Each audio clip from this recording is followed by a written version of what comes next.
nous nous réjouissons justement de l'événement d'aujourd'hui qui va consacrer la signature tripartite, si j'ose dire, entre l'ASPT, l'agence de promotion touristique de la destination Sénégal, la compagnie Air Sénégal SA et le secteur privé touristique des agences de voyage et de tourisme. Comme vous le savez, il y a eu une première session au mois d'août dernier, le 26 août précisément, où effectivement il était question de signer un accord bipartite entre ASPT et Air Sénégal. Et justement, aujourd'hui, c'est le deuxième, je dirais, le deuxième levier qui doit être justement signé, bien entendu avec le secteur marchand, le secteur touristique des agences de voyage, qui, comme vous le savez, constitue un réseau extrêmement puissant en termes de distribution de produits touristiques et justement de produits également aériens, comme le fait la compagnie Air Sénégal.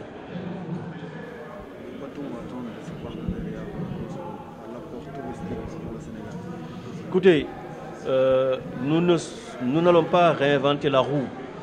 Toutes les grandes destinations touristiques de référence, disons mondiales, se sont fortement appuyées sur un développement concerté et consolidé avec leurs compagnies aériennes. Donc nous avons aujourd'hui, avec cette vision des autorités qui ont bien voulu mettre en place une compagnie aérienne qui a une compagnie aérienne internationale, puisque comme vous le savez, après les ouvertures de lignes sur Paris et d'autres destinations européennes, Air Sénégal, le 2 septembre dernier, a ouvert une desserte sur le marché combien important des États-Unis.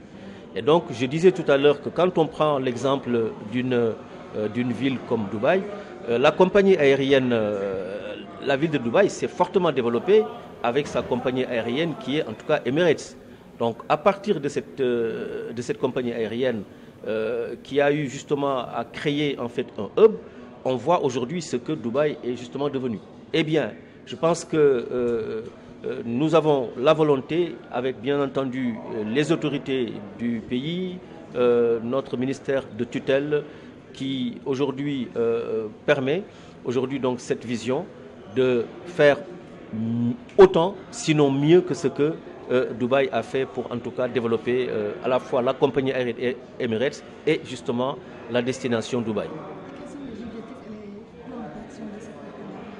Écoutez, en termes de plan d'action, nous avions eu le 26 août dernier, ici même justement, c'est un pur hasard justement, nous avons eu à développer un plan d'action avec la compagnie Air Sénégal SA, puisque nous avons été persuadés que Air Sénégal, sa mission c'est d'ouvrir effectivement des lignes, d'assurer du transport aérien, mais également l'agence qui s'occupe dont la mission est également de promouvoir la destination, se doit d'être justement à côté d'Air Sénégal pour justement développer tout un processus de marketing, de communication, surtout, mais surtout de promotion, puisque quand on va parler de la destination Sénégal, je vais peut-être vous amener à certainement beaucoup faire attention à cela.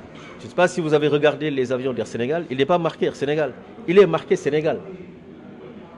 Et donc, comme nous, le tourisme, quand on va à l'étranger pour développer des flux touristiques en destination du Sénégal, on parle de la destination Sénégal.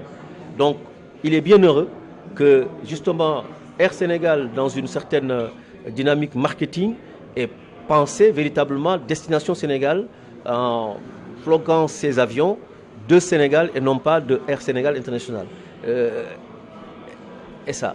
Donc voilà en tout cas les différents axes qui nous ont permis de développer aujourd'hui en synergie avec Air Sénégal à partir des dessertes des villes de la sous-région, à partir d'Abidjan, à partir de Lomé, etc., etc., de développer en tout cas toute une stratégie marketing pour développer le tourisme sous-régional.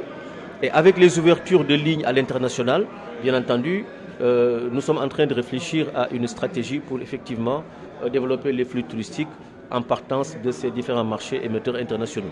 Est-ce que vous pouvez revenir sur votre stratégie de communication? Alors la stratégie de communication va reposer, comme vous le savez bien, essentiellement sur véritablement le développement du digital.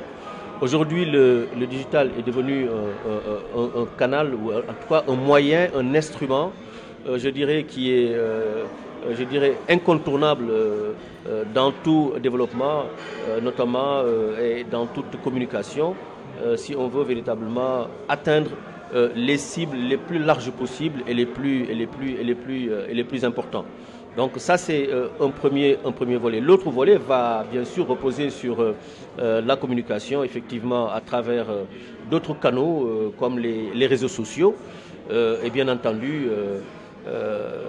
on parlera également de développer le circuit à travers les médias, que ce soit la presse papier comme la presse télévisée et les radios, que ce soit au Sénégal et bien entendu dans la sous-région et pourquoi pas au niveau des différents marchés émetteurs de touristes à l'international. Première fois le secteur privé et c'est une grosse opportunité, une grande première pour que cette collaboration soit maintenant une collaboration tripartite entre les acteurs du secteur privé, l'Agence de développement du tourisme et nous qui sommes transporteurs de la destination Sénégal. Il faut dire que nous ne sommes pas en train de recréer la roue. Ce qui se fait déjà actuellement se fait peut-être individuellement. Je vais dire que Air Sénégal vend ses billets d'avion. L'agence de promotion du tourisme fait la promotion de la destination Sénégal. Les acteurs du secteur privé essayent seuls de pouvoir attirer leurs clients. Cela va continuer à un niveau individuel, à un niveau sectoriel. Mais par contre, ce qui va peut-être être amélioré, c'est que nous pourrons maintenant offrir des packages qui vont permettre à ce que le client puisse non seulement avoir des meilleurs prix, et nous allons mutualiser nos ressources pour que la promotion puisse se faire dans de très bonnes conditions. Et ce message va porter très haut parce que de façon régalienne, c'est un peu la mission que nous avons de servir le Sénégal. Pour vous donner un exemple, nous avons maintenant plusieurs volets. Il y a l'axe du développement du tourisme domestique où Air Sénégal va permettre, par exemple, à ce que, avec les hôteliers, voir comment est-ce que nous pouvons mieux faire au niveau de Ziguinchor, au niveau de Cap Skirring et pourquoi pas Saint-Louis avec l'ouverture très proche des aéroports domestiques.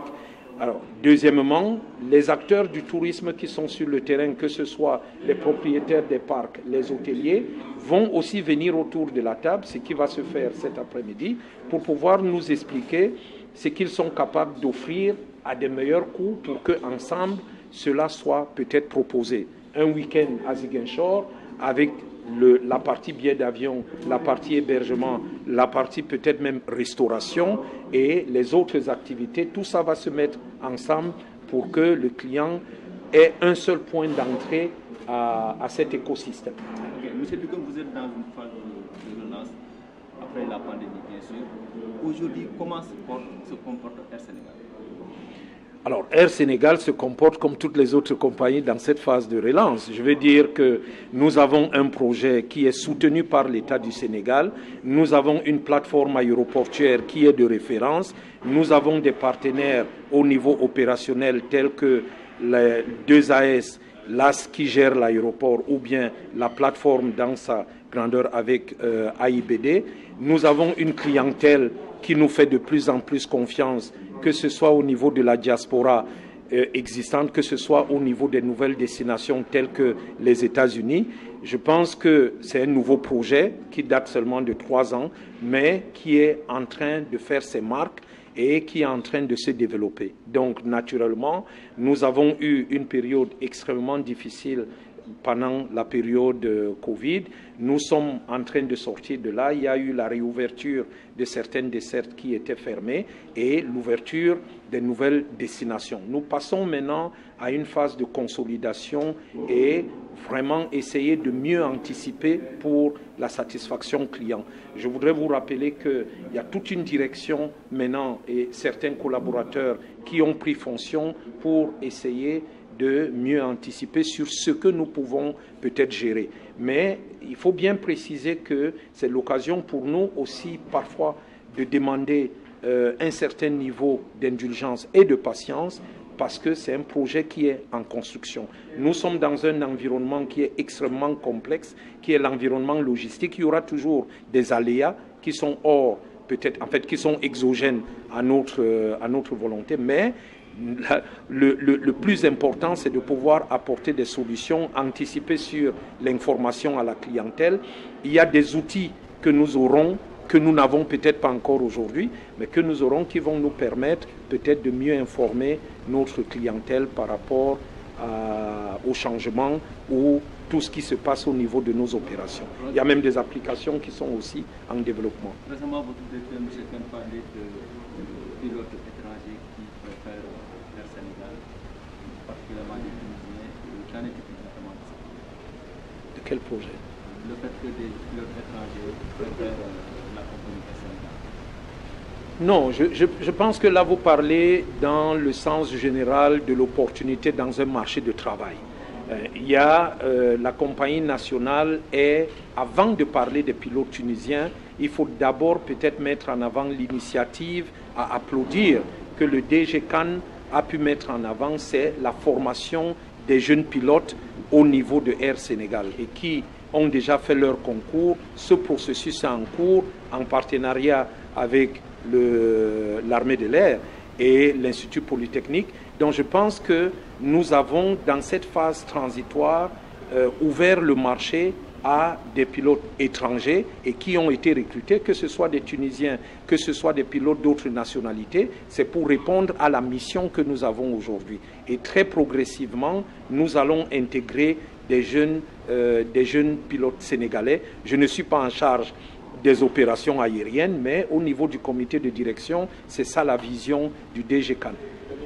Vous avez tantôt parlé d'indulgence et de patience du côté des clients. Est-ce que ce n'est pas dans ce sens-là que s'inscrit cette collaboration avec le secteur privé?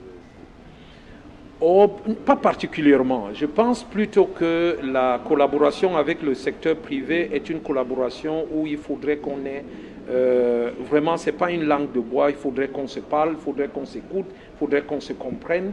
Et tout ça va dans le sens du meilleur produit que nous pouvons proposer à la clientèle. Une meilleure cohérence dans cet écosystème dont je parlais tout à l'heure. Il y a l'activité touristique est très complexe. L'activité touristique est partie aujourd'hui de la proposition peut-être d'un établissement hôtelier, de la beauté des hôtels ou par exemple du confort dans des avions à toute une expérience. C'est une expérience. Donc on rentre dans quelque chose qui n'est vraiment peut-être pas facile à expliquer et ça me ramène un peu à l'esprit Teranga. Vous comprenez? Parce qu'aujourd'hui, lorsqu'on parle de l'esprit Teranga, mais c'est un état d'esprit, c'est une façon de pouvoir se mettre à la disposition de notre clientèle et notre capacité d'anticipation pour mieux servir ceux qui sont de l'étranger ou alors il faut même faire peut-être assez, il faut faire attention parce que parfois nous avons nos compatriotes qui vivent à l'étranger et qui sont restés très longtemps dans la diaspora.